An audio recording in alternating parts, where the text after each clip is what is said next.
É uma grata satisfação estar aqui novamente para falar das origens da palavra teosofia e do pensamento daquele que, juntamente com o seu mestre Amônio Sacas, Plotino, foi, por assim dizer, no Ocidente, aquele que cunhou esta palavra.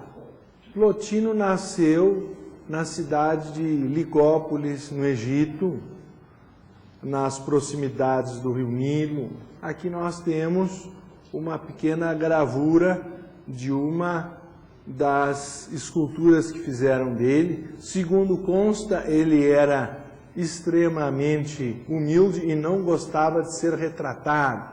Então parece que primeiro fizeram um retrato de memória, que aproximaram dele um artista, e supõe-se que essas esculturas foram então feitas a partir daquele retrato. Ele teria nascido cerca do ano 2005 em Licópolis e falecido no ano 270 de nossa era.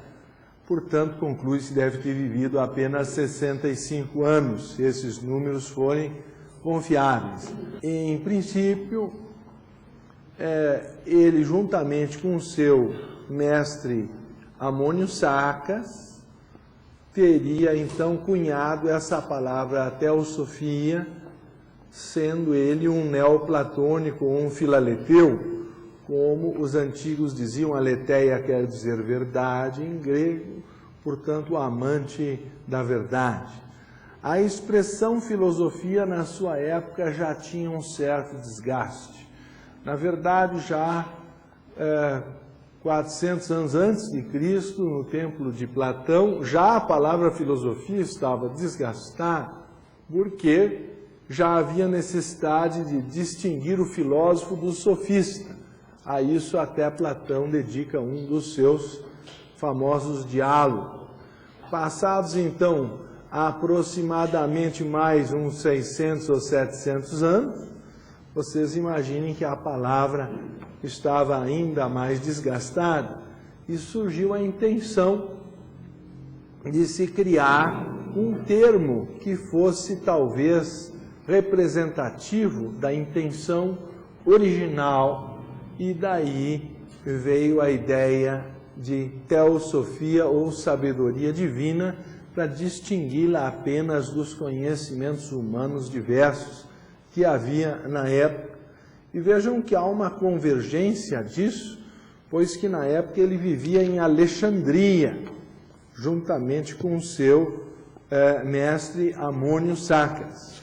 Amônio Sacas, por sua vez, teria vivido entre 175 e 242, e ele teria, eu me refiro a Plotino, exclamado ao conhecê-lo: eis o homem que eu procurava. Ele adotou ele como seu mestre, não é? Quando já tinha lá seus 28 anos e foi morar então em Alexandria, e a partir daí ele começa a sua peregrinação nessa área do neoplatonismo.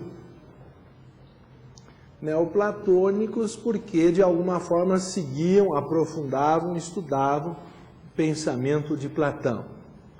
Outros já consideram que Platão, principalmente nos seus diálogos da velhice, chamados inconclusos, e devido à citação de Lísias em alguns de seus trabalhos, bem como a amizade com Árquitas de Tarento, que era outro grande pitagórico, pode ser classificado como um neopitagórico. Mais além ainda, se pode dizer, por sua vez, segundo consta até na enciclopédia, ou melhor dizendo, é um livro mais popular, mas está pela Zahara Editores nas bancas, aquele tratado chamado Pitágoras e seu Teorema. É um livro de bolso, na verdade, fazendo uma síntese do pensamento pitagórico pelo Paul Strachan. Então, se até os acadêmicos já admitem, e eu cito aqui do próprio livro, a passagem que admite a possível presença de Pitágoras na Índia. Então, é bom lembrar que Pitágoras, nesse livro Pitágoras e seu Teorema, cerca de 545 a 535 a.C., teria tido viagens ao Egito e à Babilônia, portanto, por 10 anos, e talvez mais além a Pérsia e a Índia. Meus queridos, se ele chegou à Índia, me parece bem evidente, em busca da sabedoria, ele teria que ter encontrado, então, o grande sábio indiano que estava vivo e conhecido em toda a Índia, que era Gautama o Buda. Segundo o Catecismo Budista de Olco, Gautama Buda teria vivido de 624 a 544.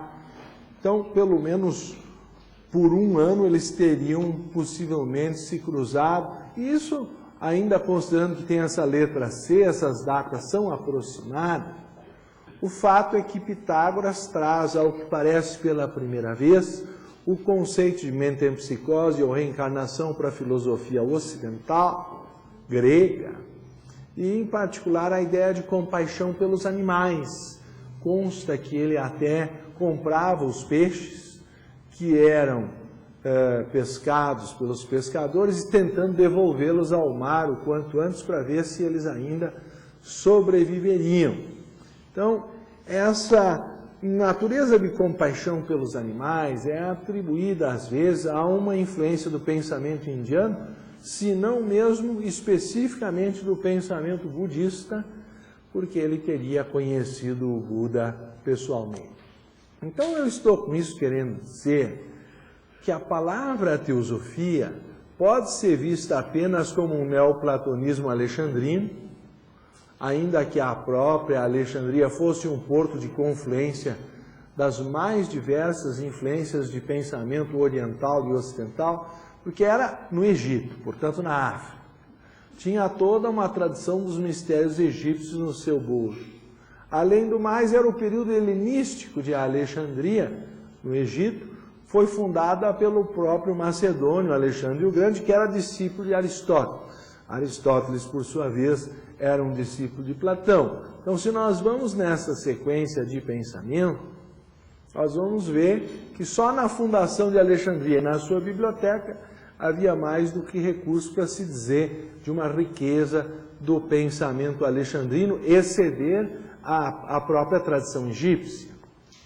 Além do mais, havia evidentemente a relação com Roma, inclusive Plotino, com mais idade, se eu não me engano, com 40 anos, fundou a sua escola em Roma e dava aulas em Roma, talvez isso tenha trazido maior notoriedade a ele na época. E, de qualquer forma, se nós estendermos a contribuição do Oriente Médio, que também fazia esse intercâmbio, essa influência devido ao comércio que exercia com a cidade de Alexandria, que era um porto no nordeste da África, como você sabe. Consequentemente, o último ponto da África que confluía com o Oriente Médio, que já é a Ásia, ele recebia toda a influência oriental e da Grécia e de Roma pelo Mediterrâneo e pela própria dominação política da época.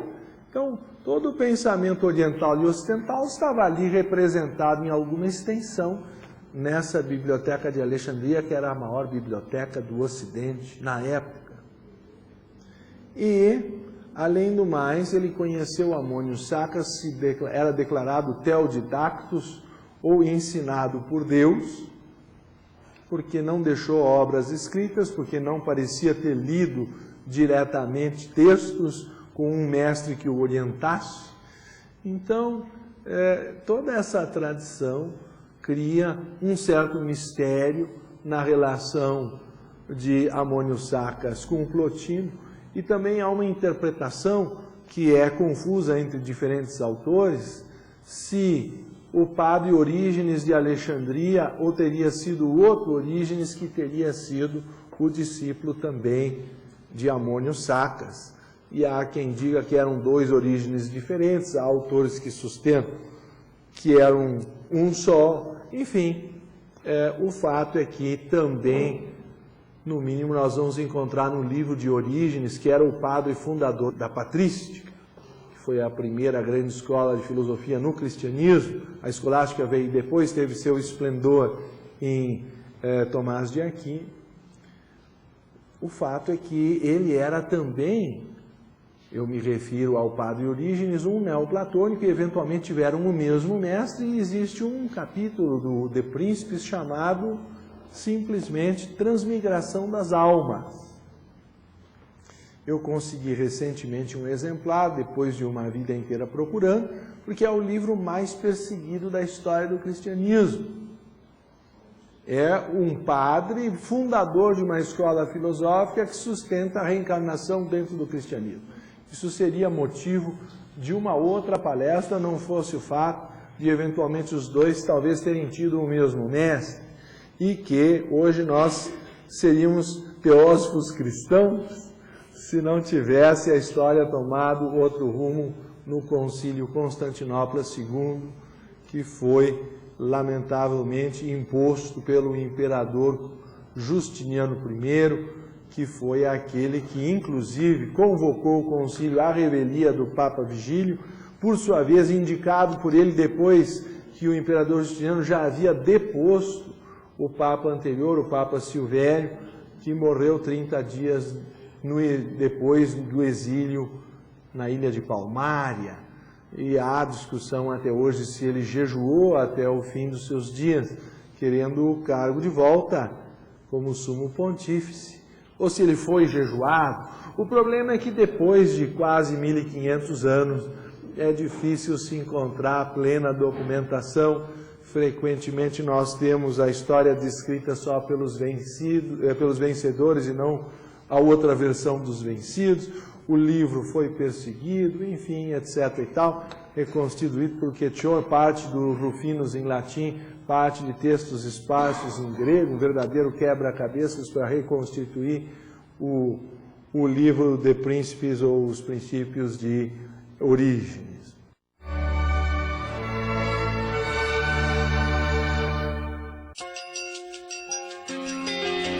Um gesto pelo uso racional das nossas águas. Um gesto por amor e respeito ao próximo. Um gesto que pode mudar o mundo. Não há ideologia superior à solidariedade. União Planetária. www.uniãoplanetaria.org.br.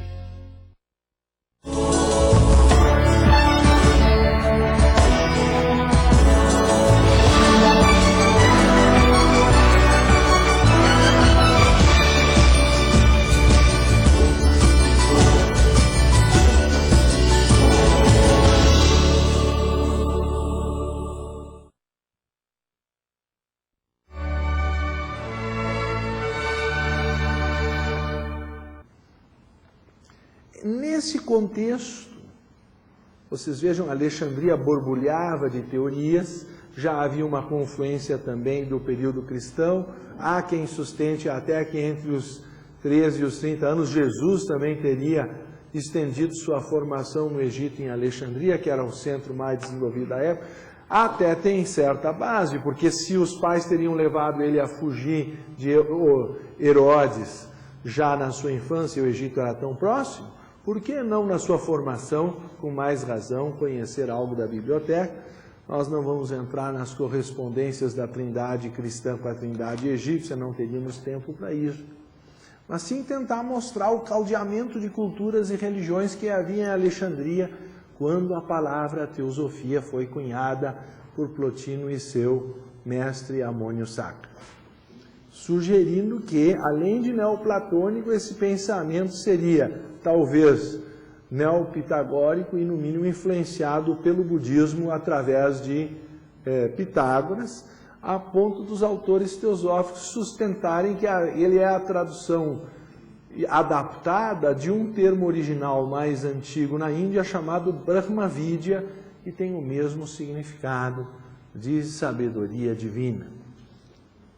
Então, nesse contexto, Plotino se assemelha em várias passagens do seu pensamento, que nós temos aqui até um mestre em Plotino entre nós, que eu muito agradeço ter nos cedido a sua tese, a dissertação de mestrado sobre a convergência uno no contexto das Enéides, que é o nosso irmão Rudinei Marques de Porto Alegre. Mas o pensamento de Plotino é extremamente semelhante, e vários autores, inclusive essa tese menciona, essa dissertação menciona isso, semelhante às tradições da Vedanta oriental, principalmente no que tange à convergência ao uno.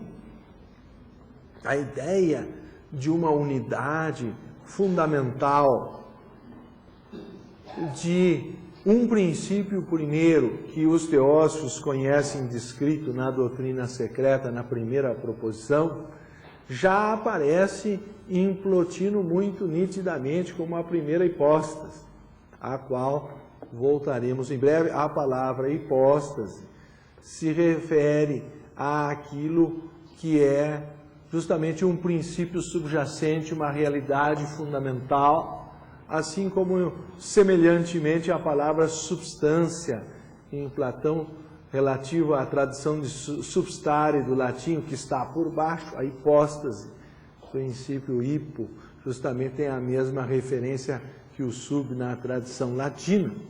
Aquela realidade que está subjacente, que é fundamental. Plotino sustentava que o mundo que nós vemos é ilusório, da mesma forma que a teoria de Maya na tradição vedantina sustenta, que o princípio do que nós vemos são sombras. Assim também, em alguma extensão, Platão dizia que só a verdade estava no mundo das ideias, que aqui nós tínhamos as sombras projetadas por aqueles arquétipos do demiurgo ou da mente divina entre nós.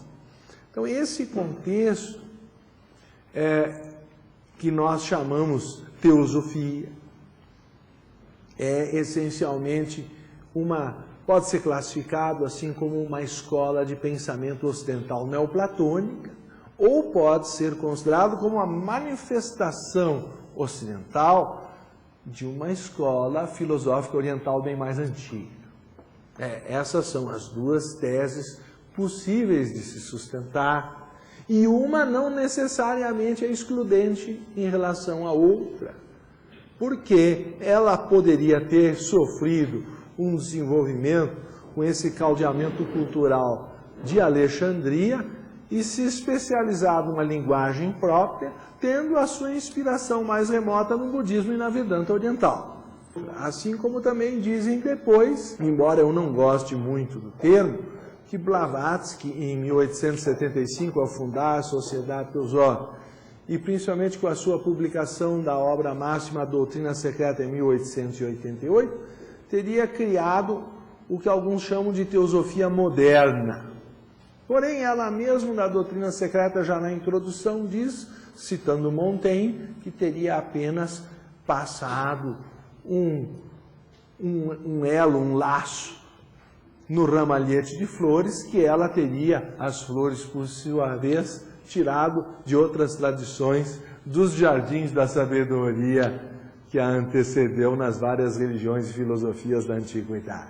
Então, ela não assume para si a pretensão de ter criado a teosofia. Daí porque me parece insustentável qualquer pretensão de fundamentalismo teosófico ao dizer que só é autêntico o pensamento teosófico de Blavatsky ou das cartas dos Mahatmas, porque isso é um contrassenso. Em primeiro lugar, aqui a palavra vem de Plotino e não de Blavatsky. Em segundo lugar, porque ao que tudo parece indicar, o próprio Plotino, de uma maneira ou de outra, foi no mínimo influenciado por pensamento budista e pensamento vedantino, a julgar por ser um neoplatônico na sequência que nós podemos até considerar um neopitagórico, se é que Pitágoras realmente, como as teses estão hoje, as hipóteses pelo menos estão muito evidentes, no meio acadêmico, na direção de que ele poderia ter conhecido o próprio Buda. Então, eu faço essa consideração preliminar para vocês verem que em Plotino converge tanto o pensamento aristotélico quanto o platônico em algum grau, talvez até alguma influência estoica, mas acima de tudo a experiência direta que ele teve do êxtase dá um colorido próprio. Ele não é um mero repetidor, não é um papagaio ou uma caixa de ressonância do que Platão ou Pitágoras teriam dito. Vou citar aqui do próprio Porfírio uma passagem. Porfírio, por sua vez, era o discípulo direto que realmente escreveu as Enéidas em nome de seu mestre, ou compilou as obras de Plotino. Então, nós vamos verificar quando da carta a Flacos é citado, é somente agora então que nós podemos experimentar a elevação tornada possível para nós acima dos limites do corpo e do mundo. Eu a tenho realizado apenas 3 vezes até agora. E então Porfírio cita das suas últimas palavras, as palavras de Plotino: procuro agora reconduzir o eu que está em mim para o eu universal. São conceitos da união de Atma com Paramatma, de Atma com Brahman, são conceitos tipicamente vedantinos. Não é por acaso que os diversos autores e até a monografia do nosso irmão Rudinei citam a convergência de Plotino também com o pensamento vedantino. A ideia de uma unidade fundamental e original na doutrina secreta, e aí nós citamos do nosso próprio livro a citação de Blavatsky, quando, evidentemente numa linguagem que se assemelha um pouco à filosofia budista, mas budismo esotérico, mas que cita o Mundaka Upanishad, que portanto é hindu, diz: um princípio onipresente, sem limites, eterno e imutável, sobre o qual toda especulação é impossível, porque transcende o poder da concepção humana e porque toda expressão ou comparação da mente humana não poderia senão diminuí-lo. Ele está além do horizonte e do alcance do pensamento, ou segundo as palavras do Mandukya Upanishad, é inconcebível e inefável. Ou, se vocês preferirem, impensável e indizível.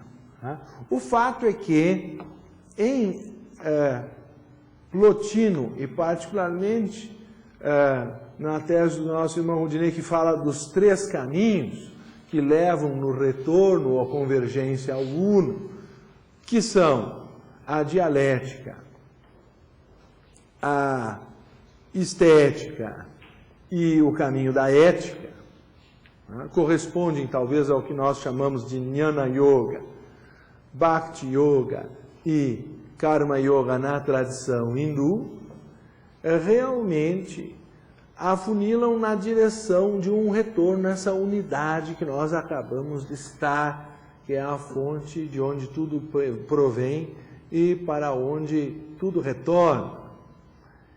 Esse espírito de unidade fica mais claro quando nós até temos nas descobertas da relatividade geral de Einstein a mútua conversibilidade da matéria e da energia, demonstrada lamentavelmente até na própria bomba atômica. Quer dizer, um fato científico se demonstra que a matéria libera energia e que hoje nós podemos conceituar no meio científico, por analogia, o universo como um oceano de energia com diferentes graus de condensação. Então, eu não sei se fica claro, um cubo de gelo flutuando no oceano, ou mesmo um iceberg, enorme, como aquele que teria afundado o Titanic, são água, ainda que em forma mais densa que a água líquida, mas basicamente gelo é água sólida. E que no devido tempo e sob condições de temperatura adequadas, retorna à condição líquida. Então os nossos corpos parecem separados, mas nós somos essencialmente unos com o universo inteiro. Outro dia eu estava lá dando palestras em Balneário Camboriú e me lembrei daquela alegoria do nosso querido Pierre Weil, que dizia no seu livro As Ondas à Procura do Mar: quando vocês olham o mar, parece, principalmente se passam de avião por cima ou estão numa colina, que aqueles pontos brancos, que são as cristas da onda, parecem uma diferenciação do oceano, mas depois a onda se fecha e tudo retorna ao oceano primordial. Na verdade, a separação da onda em relação ao oceano é uma ilusão. Não no sentido de que a onda não exista. Vamos entender o pensamento vedantino da sua forma correta. Nós não estamos dizendo que a matéria não existe. O pensamento oriental vedantino apenas diz que na sua transitoriedade ela não é o que parece ser. Nós não vemos o universo como átomos a vibrar, embora assim nos descreva a ciência. Nós somos uma condensação de matéria vibrante que, de certa forma, é uma nuvenzinha. Vocês lembram aquela nuvem que acompanha a Pantera cor-de-rosa, onde ela vai, uma nuvem particular? Nós não nos vemos como átomos vibrando. E, no entanto, a ciência assim nos descreve, como energia temporariamente condensada num certo estágio vibratório. Se nós nos víssemos dessa forma, estaríamos mais perto da verdade. Se nós nos víssemos como ondas num oceano, a busca do mar, nós não estaríamos errados, como citava Pierre Weil nessa magnífica alegoria que gerou esse belo livro.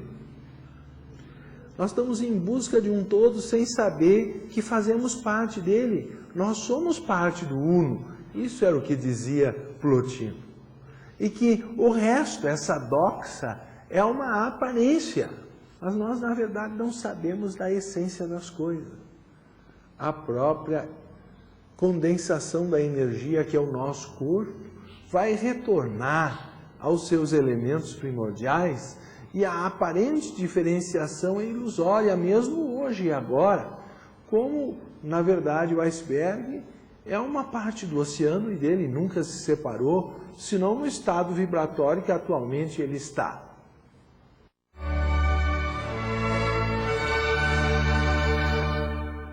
Conheça o portal da TV Suprem. Acesse www.tvsuprem.com.br e saiba mais sobre nossa programação. Conheça cada um dos nossos programas. Confira notícias atualizadas do que está acontecendo na TV Suprem. E mais, clicando no link Web TV, você pode assistir a TV Suprem diretamente do seu computador gratuitamente. Não deixe de dar suas sugestões no link Fale Conosco. Sua opinião é muito importante para nós. www.tvsuprem.com.br.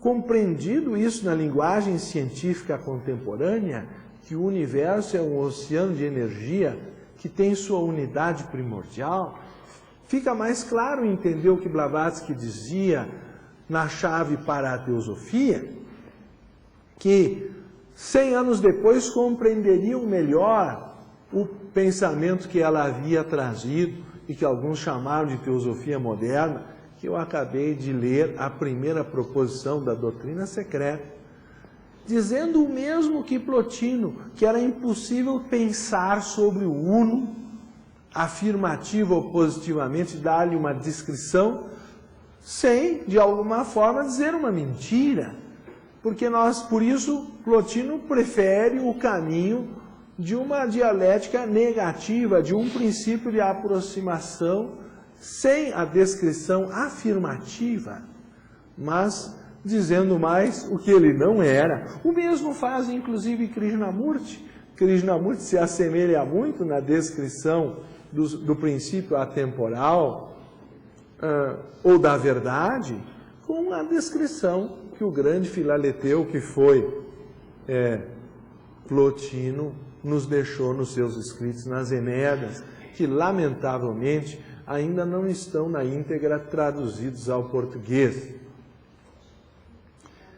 Eu faço essas considerações porque no caminho da dialética, Plotino tenta nos mostrar a possibilidade de convergência ao uno, retorno ao uno, além dessas aparentes cascas ou ilusões. Então, do uno é derivada a segunda hipóstase, que seria o intelecto, o nous, aquilo que talvez nós fôssemos chamar de espírito. Há dificuldade sempre em fazer a tradução desses termos, mas ali nós teríamos o aspecto, então, das ideias primordiais, do mundo das ideias de Platão, do mundo em que a essência das coisas é feita, né? E depois, quando desce ao mundo sensível, a partir da anima mundi, ou a terceira hipóstase, que seria então a alma, como em geral nós traduzimos, a psique, então nós teríamos a terceira hipóstase, e daí viria o universo sensível que nós conhecemos. Portanto, é a ilusão das ilusões, ela tem aí 3 camadas a serem investigadas, realidades subjacentes ao mundo sensível, que justificariam nós entendermos o mundo sensível como uma irrealidade, como Maya, como uma ilusão, no sentido da sua transitoriedade, ou, para usar a expressão budista, da sua impermanência. A primeira nobre verdade do budismo, dizem as diversas descrições da vida do Buda, vieram da sua percepção, primeiro, ao longo da sua caminhada, pela primeira vez quando ele saiu do reino e viu a dor. Vocês sabem, a história diz que ele foi, vamos dizer, vivendo numa redoma até os 29 anos, protegido por seu pai, o rei Suddhodana, de qualquer sofrimento, até onde isso fosse possível. E aí ele saiu do reino, quis conhecer o reino que ele mesmo regeria, esse foi o argumento. Quiseram fazer uma avenida para inglês ver lá, prepararam a única avenida em que a carruagem ia passar, tudo bonitinho, até que consta que apareceu um homem já aleijado, idoso, cego e surdo, que não sabia que o Buda estava passando ali, então o príncipe Siddhartha, e se atravessou na frente do carro, lá tiveram que parar a carruagem, enfim, todo o contraste de alguém que nunca tinha visto a dor e viu aquela situação de um homem esquálido e na miséria, e principalmente na miséria física da doença e das limitações. Então vejam, essa ideia da impermanência, da transitoriedade, faz parte da primeira nobre verdade do budismo. Buda teria saído, então, daquele reino e encontrou, primeiro, um homem doente, depois, um homem idoso e, por último, a situação da morte. Então, nessa sequência lógica, podemos escapar de uma ou da outra, mas da terceira, que é a morte, não escaparemos. Provavelmente vamos percorrer as 3, então o sofrimento é inevitável ao ser humano. Essa é a primeira nobre verdade, segundo a versão clássica, que na vida dos homens a dor é maior que a felicidade. E, portanto, passível de ser transcendido. Na verdade, a ideia essencial de Plotino é que a alma, de alguma forma, desceu daquele estado original e agora está num caminho de ascensão, de retorno, de convergência, de retorno ao uno.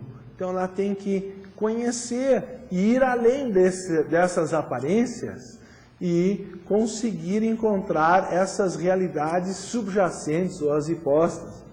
Primeiro a alma, depois o espírito ou o nous, o intelecto, o mundo das ideias e, por último, e mais difícil, se não impossível de ser descrito, o princípio primeiro, o uno, ao qual é dito que ele teria tocado ou se assemelhado, se unido 3 vezes em contemplação durante a sua vida. O que nós chamaríamos a experiência do Nirbidya Samadhi na linguagem do yoga oriental, do Yoga Sutra de Patanjali.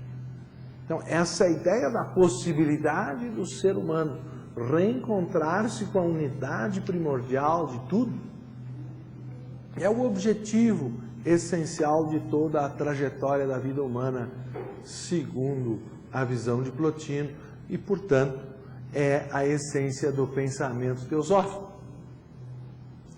Se me faço claro, acho também muito natural porque o Back to Blavatsky Movement e todas as pretensões de fundamentalismo blavatskiano nunca tiveram grande aprofundamento na sociedade teosófica na Índia, porque naquela cultura onde nós temos aí uns 15 mil membros, não faz sentido que a teosofia Brahmavidya era conhecida na sua versão anterior, mesmo antes de Plotino, na Vedanta e no budismo.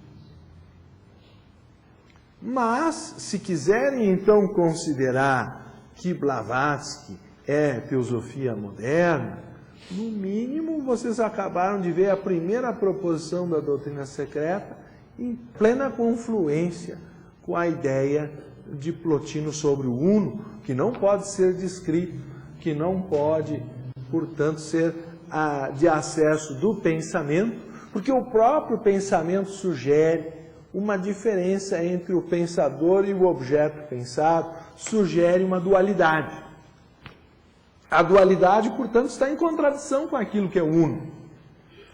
Por outro lado, a própria ideia de bem e mal, que é tão forte na tradição ocidental, a ideia até de um Deus e um diabo, encontram aí uma outra interpretação possível de que tudo vem do uno e que o mal é apenas a ausência de bem ou um bem latente ou adormecido. Eu vou dar o correspondente oriental desse pensamento, que vocês vão encontrar também semelhante à ideia de uma unidade primordial, dizendo que o mal não é criado ou derivado diretamente dessa unidade, senão uma criação até do próprio ser humano por se desalinhar ou se afastar da unidade primordial, quando nós encontramos nas cartas dos Mahatmas a seguinte descrição: o mal não tem existência per se e é apenas a ausência do bem. Existe apenas para aquele que é transformado em vítima sua. A natureza é destituída de bondade ou maldade. Ela segue apenas leis imutáveis quando dá vida e alegria ou manda sofrimento e morte, destruindo o que havia criado. Então, nós tomamos o corpo como se fosse nosso, mas na verdade ele é emprestado, na melhor das hipóteses, para a nossa aprendizagem na escola da vida. Inclusive, teremos que prestar contas do uso que dele fizemos e na próxima encarnação receberemos um corpo proporcional ao uso ou mau uso que dele foi feito. A natureza tem um antídoto para cada veneno e suas leis possuem uma recompensa para cada sofrimento. O verdadeiro mal surge da inteligência humana e sua origem está inteiramente no homem que raciocina e se dissocia da natureza. A origem de cada mal, seja pequeno ou grande, está na ação humana, no homem cuja inteligência faz dele o único agente livre da natureza. Haveria quem dissesse que isso é teosofia moderna, mas eu não vejo grande dissonância, embora em Plotino o mal seja mais definido como ausência de bem, como nós acabamos de citar, e fica talvez numa definição algo nebulosa, como relacionado à matéria, que é a condensação máxima do uno na sua derivação, não é? A partir dessa unidade primordial, até que o múltiplo seja formado, por sua vez, por derivação da terceira hipótese ou a alma.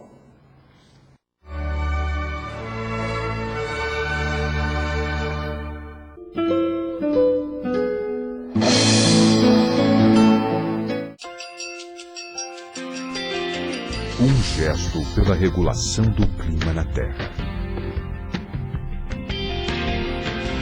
Um gesto por amor e respeito ao próximo. Um gesto que pode mudar o mundo. Não há ideologia superior à solidariedade. União Planetária. www.uniãoplanetaria.org.br.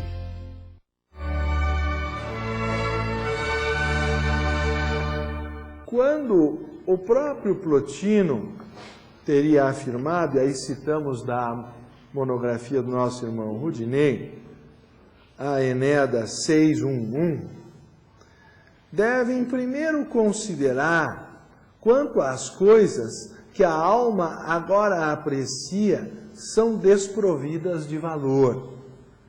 E a segunda coisa que devem considerar é a origem e a dignidade da alma.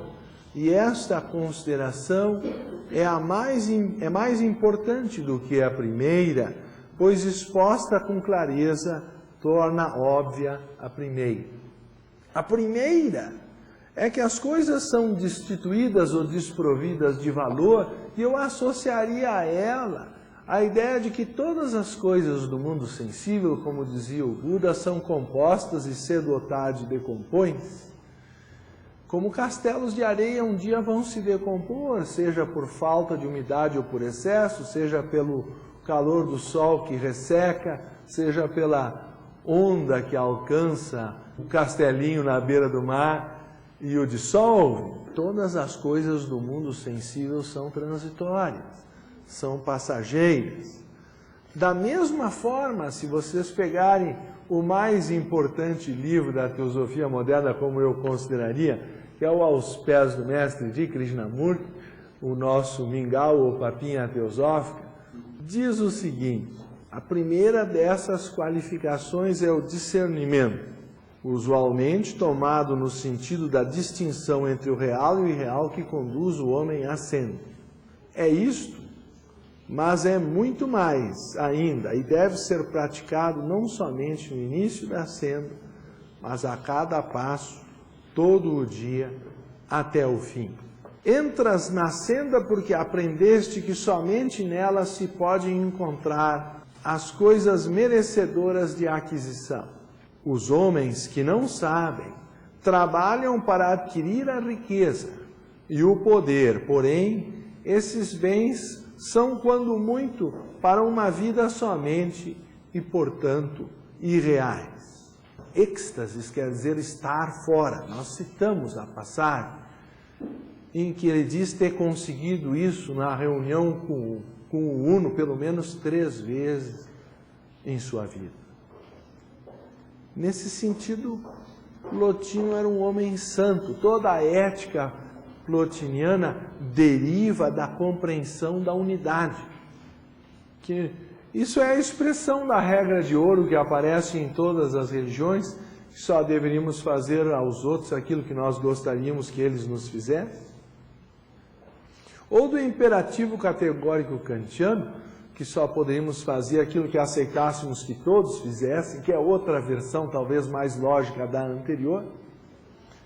Mas a essência da ética de Plotino, que não se prende a regras específicas de conduta, é a ideia do uno, e que nós somos partes desse uno, e que só no respeito à vida una ou à unidade que está subjacente na vida, na primeira hipóstase, é que nós podemos realmente encontrar um caminho para essa unidade fundamental, que é a felicidade suprema, o sumo mono, o êxtase máximo.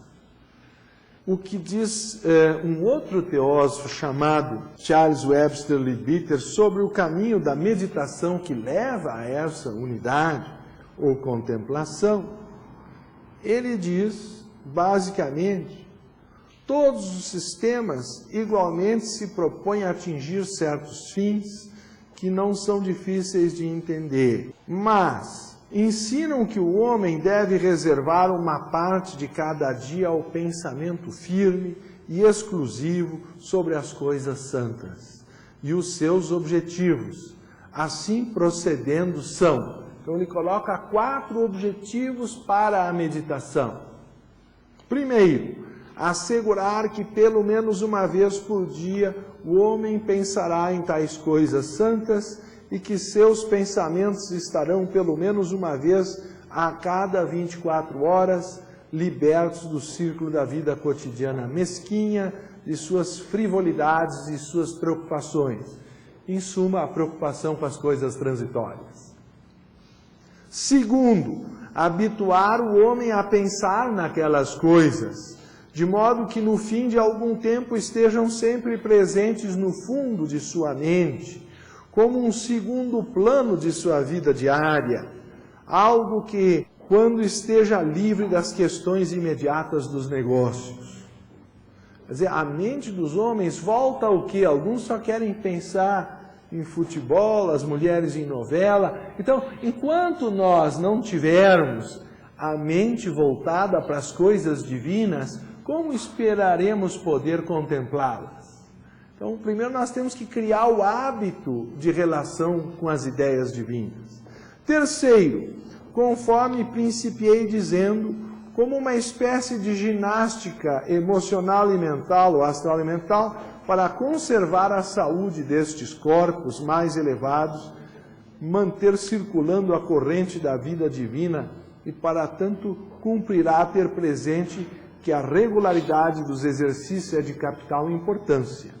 E quarto, porque esse é o caminho, mesmo que apenas o primeiro passo hesitante no caminho, que conduz ao desenvolvimento superior e a um conhecimento mais amplo.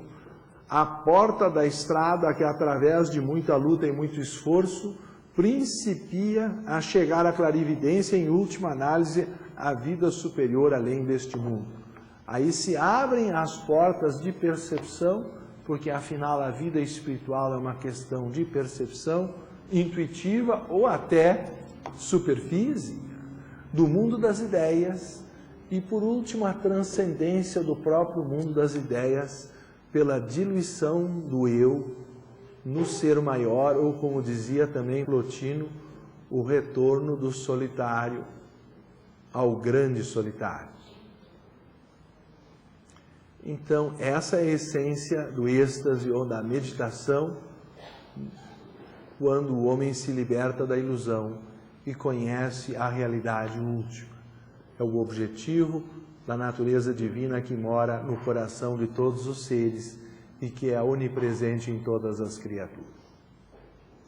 Isso é o que nós queríamos colocar como uma síntese do pensamento de Plotino e, por extensão, da própria teosofia, ou nas linguagens mais simples, talvez, de Leadbeater, que Deus é bom, que a alma é imortal e que o homem colhe o que semeia, de modo que ao longo da sua imortalidade, em várias encarnações, ele pode convergir de novo ao Uno e reencontrar-se nessa iluminação, liberto das dores do mundo.